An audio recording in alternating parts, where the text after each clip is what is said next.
Indonesia saat ini tengah menggelar hajatan penting, yakni Presidensial G20 yang diselenggarakan mulai tanggal 1 Desember tahun 2021 hingga KTT G20 di bulan November tahun 2022 yang akan datang. Ini berarti Indonesia menjadi tuan rumah penyelenggaraan G20 selama setahun penuh. Apa itu G20 dan mengapa Indonesia terpilih menjadi penyelenggara pertemuan penting para menteri keuangan dan bank sentral negara-negara dengan perekonomian besar di dunia ini? Dikutip dari situs Kementerian Keuangan dan Bank Indonesia, G20 atau Group of 20 adalah sebuah forum utama kerjasama ekonomi internasional yang beranggotakan negara-negara dengan perekonomian besar di dunia terdiri dari 19 negara dan satu lembaga Uni Eropa. G20 merupakan representasi lebih dari 60% populasi bumi, 75% perdagangan global, dan 80% PDB dunia.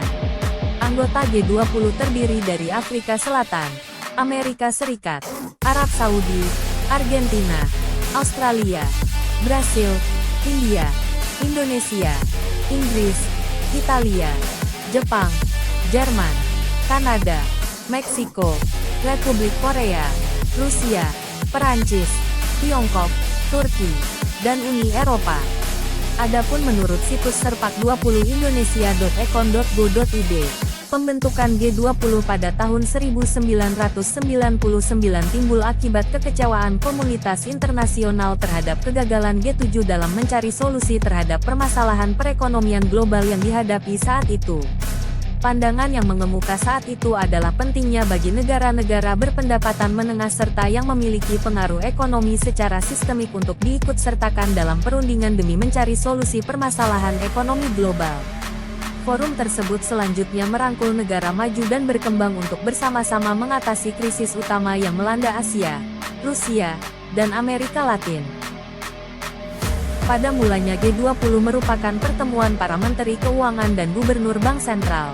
Namun KTT G20 juga dihadiri oleh kepala negara sejak 2008 dan pada 2010 dibentuk pembahasan mengenai sektor pembangunan. Peran nyata G20 adalah sebagai berikut. 1. Penanganan krisis keuangan global 2008. G20 dianggap telah membantu dunia kembali ke jalur pertumbuhan dan mendorong reformasi di bidang finansial. 2. Kebijakan pajak. G20 telah memacu OECD untuk mendorong pertukaran informasi terkait pajak untuk mengakhiri penghindaran pajak. 3. Kontribusi dalam penanganan pandemi COVID-19 yang mencakup penangguhan pembayaran utang luar negeri negara berpenghasilan rendah, injeksi penanganan COVID-19, penurunan penghapusan bea dan pajak impor, pengurangan bea untuk vaksin, hand sanitizer, disinfektan, alat medis dan obat-obatan. 4. Isu lainnya termasuk perdagangan, iklim, dan pembangunan. Presidensi G20 Indonesia 2022 saat ini mengambil tema Recover Together, Recover Stronger. Melalui tema tersebut, Indonesia ingin mengajak seluruh dunia untuk bahu-membahu, saling mendukung untuk pulih bersama serta tumbuh lebih kuat dan berkelanjutan.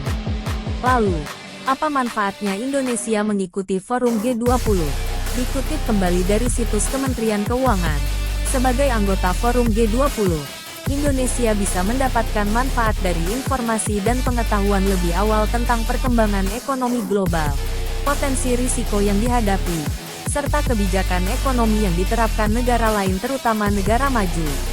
Dengan demikian, Indonesia mampu menyiapkan kebijakan ekonomi yang tepat dan terbaik. Selain itu, Indonesia juga dapat memperjuangkan kepentingan nasionalnya dengan dukungan internasional lewat forum ini. Nama dan prestasi Indonesia juga semakin dikenal dan diakui oleh berbagai organisasi dan forum internasional. RNI